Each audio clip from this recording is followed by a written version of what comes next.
Paul, if I could provoke such rhetoric with such warmth and generosity, I'd be a very happy man, and it seems that I have. Mark, thank you very much for all you've done. I heartily echo your thanks to all the people who have helped make mine and Betsy's stay truly memorable. I'd also like to thank all the graduates, all the undergraduates, all the audience for those sort of questions which have made me want to keep on thinking for a long time ahead. There is an old Latin tag, ubi amici, ibi patria. Where there are friends, there is your home state. I feel this so much that I hope the Commonwealth creams North Carolina.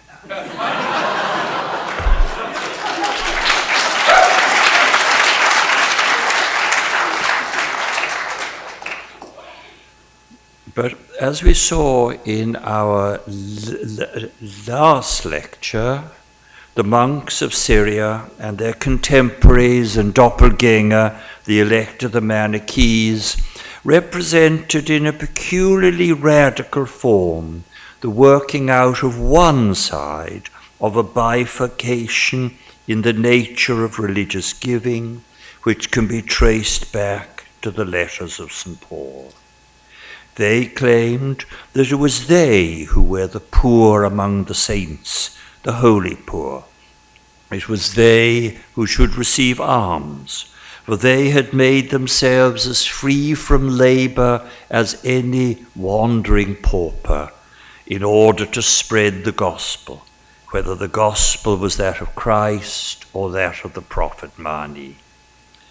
In an original letter, only recently discovered at Kellis and just now published, Mani spoke of his elect as a people made better by blessed poverty to muntreke me Makarios, was as real to the Manichaean elect as also to the angelic holy men of Syria as was Lady Poverty to Saint Francis. And as with the Franciscans and the other mendicant orders of high medieval Europe, the issue was bluntly who would foot the bill, and on what terms. How could a group of persons live from the labor of others in a permanent state of miraculous lightness of being, without falling back into the gravitational field of a world which worked according to iron laws of reciprocity, where nothing was for nothing?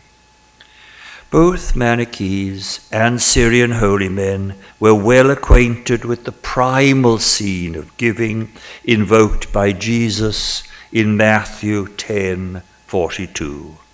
And whosoever gives to one of these little ones even a cup of cold water, because he is a disciple, shall receive his reward. And both claimed to know who those little ones were. It was they themselves.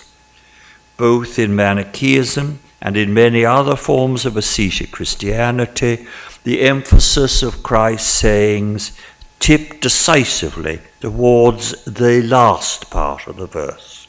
It was in return for a gift to the disciple, that is, to the fully poor ascetic follower of Jesus, that the offerings of Christians would be most sure to receive their instant heavenly reward. It is a drastic upward tilt that led gifts straight from earth to heaven through vivid persons marked out by blessed poverty. No longer did these gifts have to take, as it were, an unglamorous detour through real society by passing into the hands of the real poor. Now, as we saw, This high-pitched notion was supported by peculiarly dramatic myths that touched on the very nature of the universe and of human society. The giving of food to the elect of the Manichees opened a door straight to heaven, because this food was thought to have been fully wrenched free, as the elect themselves had been wrenched free from the crushing debris of a fallen universe. The support offered to the holy men of Syria was offered to persons who had become angels, because they also had wrenched themselves free from the crushing weight of a society condemned since Adam's fall to labor. Now, dramatic though these forms of mendicant asceticism might be, as they spread throughout the Syriac-speaking world in the late 3rd and 4th centuries AD, they were met by an alternative constellation of expectations, primarily associated with Egypt. And so it is to Egypt that we must now turn.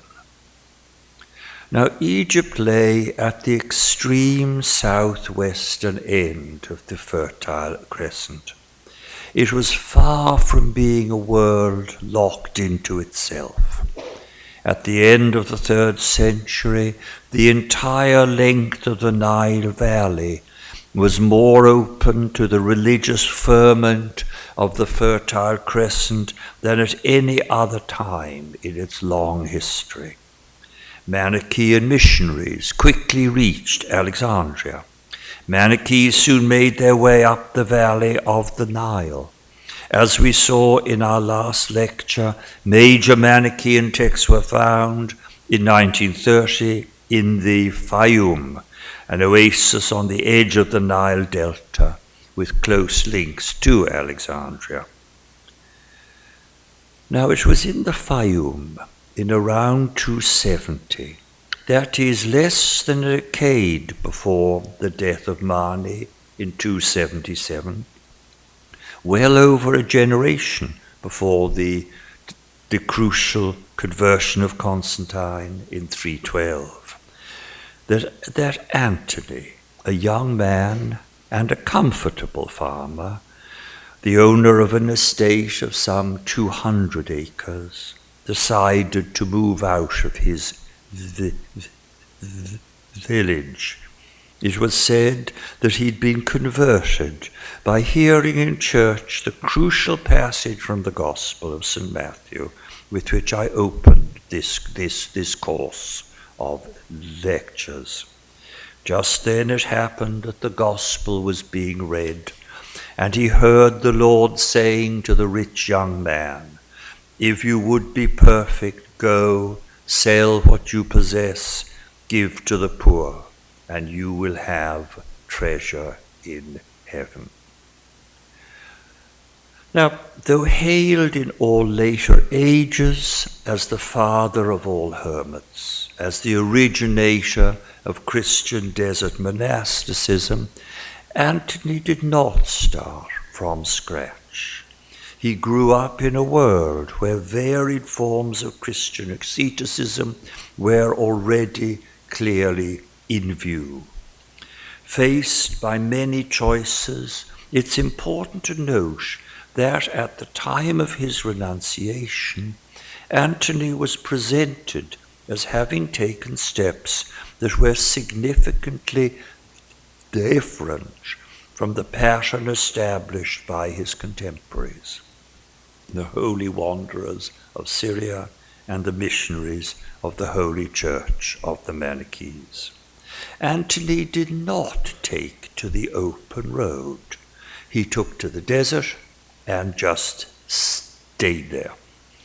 Furthermore, his renunciation was accompanied by a dramatic act of almsgiving to the real local paupers, selling all the rest of his portable wealth, his house, his furniture, his silverware and clothes, When he had collected all the cash realized by this sale, he gave it to the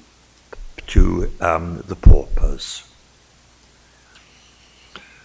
Last but not least, once he had divested himself of his wealth, Antony refused to receive alms himself. Although established in the desert, Antony was believed to have studiously maintained himself throughout his life by the work of his own hands. From then onwards, the words of Paul that is most anxious to avoid the accusation of being a charismatic freeloader. Bluntly, a hard-handed man who'd been enabled to escape from labor through the toil of his supporters, became the mantra of the monks of Egypt. 2 Thessalonians 3:10. If you're an Egyptian monk, you must remember that. 2 Thessalonians 3:10. For even when we were with you, we gave you this command. If anyone will not work, let him not eat. Or so the story goes. Because we should always remember that the only account of the conversion of Antony that has come down to us was written 80 years after the event. It is the life of St. Antony, written immediately after Antony's death in 356 by none other than Athanasius, the great patriarch of Alexandria. The book rapidly became a classic throughout the Christian Mediterranean. And this was because Athanasius presented Antony very much as what has been acutely termed a verbal icon. It was a verbal icon painted with great care. The story of Antony was the patriarch's considered answer to patterns of ascetic behavior of which he did not approve. Behind its crisp lines, we can catch the hint of a debate between Syria and Egypt, which had already rumbled for well over half a century. In Egypt, the act of renunciation itself and the subsequent relations between monks and the society around them were presented in the life of Antony and in all subsequent Egyptian sources, especially in those written for outside consumption, as sharply contrasted the forms of ascetic behavior, which, as we saw last day, were taken for granted in Syria and in other parts of the Fertile Crescent. Athanasius' portrait of Antony is indeed very like an icon. The bright colours, as hard as the encaustic paint of a Fayum mummy portrait, create a magical reality effect. They hold our gaze up to this day, but it is only by looking at the ascetic world of the Middle East as a whole, in Syria as well as Egypt, that we realize that this distinctive portrait had been painted from a palette of colors that denied at every point an alternative icon painted on a different color scheme. Seldom has so gripping a work of early Christian literature made a set of foundational events seem so real and so obvious. And seldom has such a work been revealed on closer inspection to be based on a structure that was held in tension by the denial of an ever-present, unmentioned alternative.